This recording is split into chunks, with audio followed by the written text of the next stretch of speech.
Hey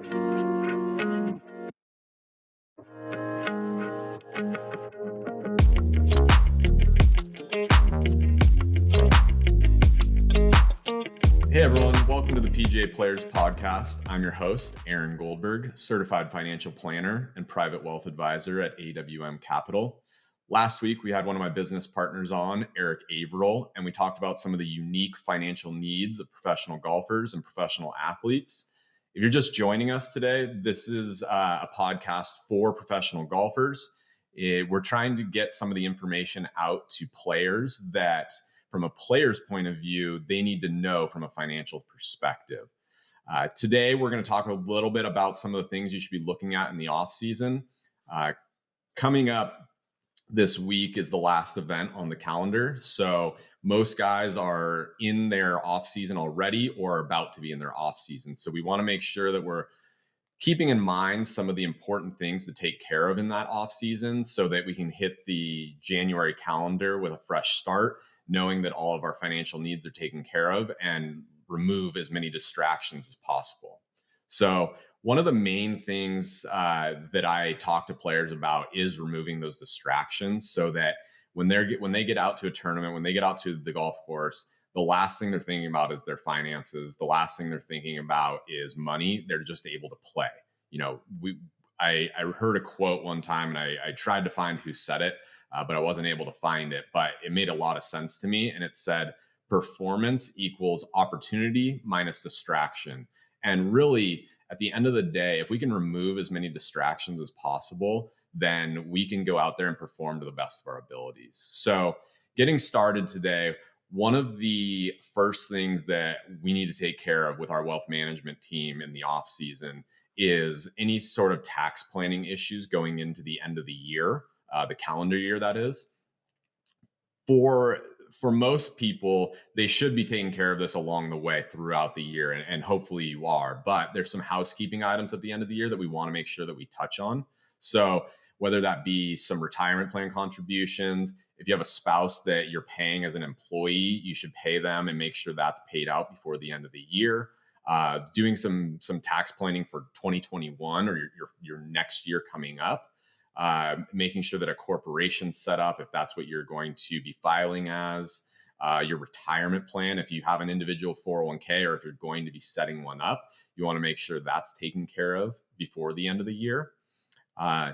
There's a few other items that you, from a tax point of view, you want to be going over with your team of advisors to make sure that you're optimally setting that up so that you can take advantage of maybe some losses that happened in the account, or making sure that you don't take on any extra gains at the end of the year that you don't need, since we know that we're going to be in one of the highest tax brackets, if not the highest tax bracket.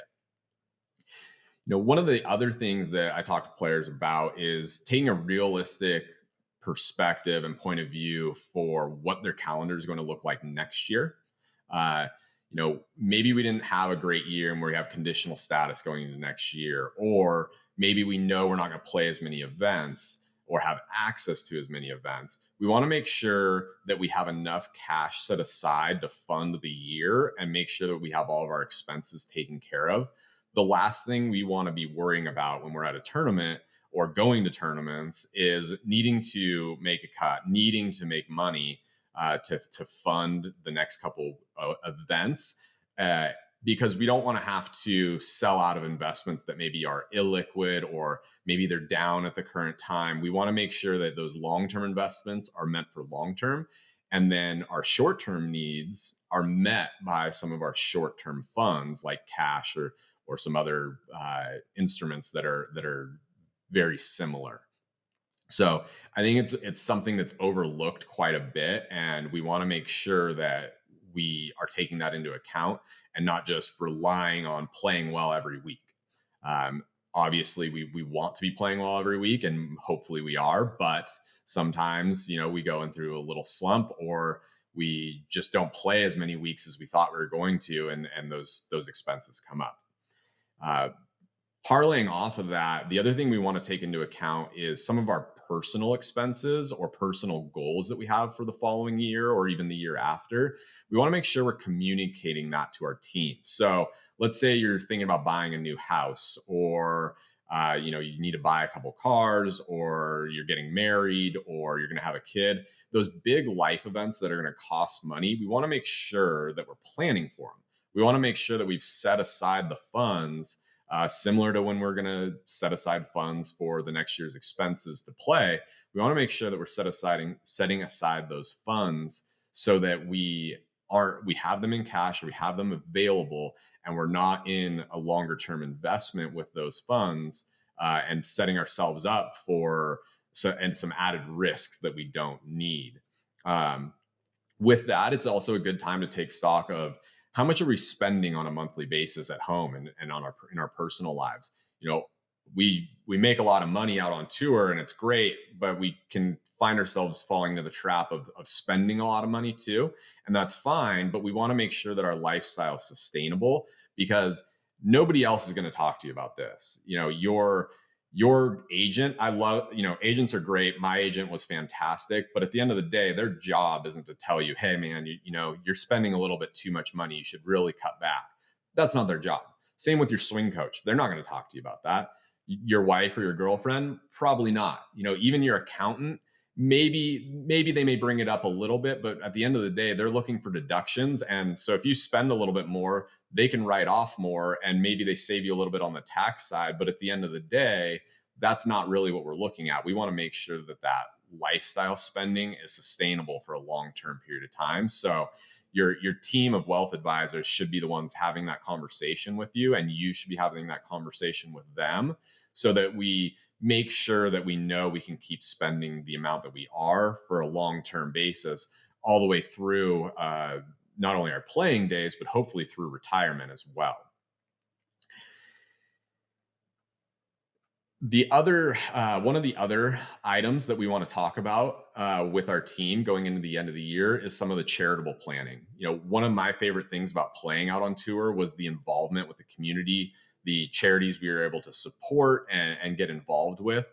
PGA Tour just hit $3 billion in money raised for charities. If you think about, that's an enormous amount of money, and that's just the tour alone. That's not counting what the players are doing on the outside and for themselves, their charities. So it's really important. And I know for a lot of you that are listening, this is an important topic. So what we want to make sure that we're doing is optimizing how we donate to these charities and how we set up whether it's a foundation, our own charity, or just the charities that we support. With some careful planning, we can optimize the way that we make those donations and those gifts, so that we can have the biggest financial impact on those charities that we support.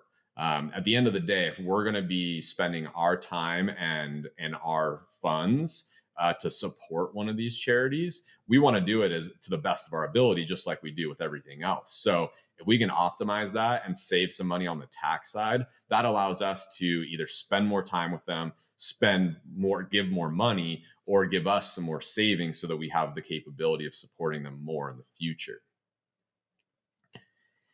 One of the other overlooked things that I see, and this goes into what we call human capital here, is it's not necessarily your bottom line in terms of your investments or your cash on hand, but your human capital is your ability to earn dollars in the future. And your golf game, you're going to take care of that with your coaches, your whole team on that side. Your endorsements, that type of thing, you're going to take care of with your agent. But to work with them, one thing that I, looking back, wish that I would have spent a little bit more time on was reaching out to some of the corporate either sponsors that I had, or just some of the key executives, key people that I met throughout the year, whether it be in a pro-am, at a corporate event, or maybe just at a tournament party or at the tournament itself. These key decision makers are the ones that are going to be able to make a sponsorship for you, make an introduction to you, or give you an opportunity in the future. And we never know where those are going to come from. It doesn't take much time. Shoot them a quick email, shoot them a quick LinkedIn message, maybe send them a Christmas card. it'll go a long way. It won't take you much effort at all, but keeping that network growing of those key type executives and big decision makers in the corporate world is only going to benefit you in the future. If you're not a top 30 player in the world, or maybe even if you are a top 30 player in the world, it's getting harder and harder to get the good corporate sponsorships and endorsements, and the money off the course is getting harder and harder to get. So we want to do everything we can to give ourselves the best opportunity to make some money on the outside or off the golf course. So I really encourage you to put just a little bit of time into thinking about who you met throughout the year, reaching out to them, just dropping them a quick note, hope they have a good holidays, whatever it may be. I think that it'll go a long way. So as you put your game plan together for the off season, you're going to work with your coaches, you're going to work with your stat guy, your trainer, to put together a program for the off season to get better for next year. I highly encourage you to work with your financial team to do the same thing. It doesn't necessarily mean you need to put a plan together to have a better year next year, but you definitely want to reevaluate what happened this year, put a plan together for next year of what you need to take care of and what needs to be done, and put just as much effort into your financial world as you are into your game on the golf course. So I hope this time has been valuable for you. I appreciate you tuning in to listen.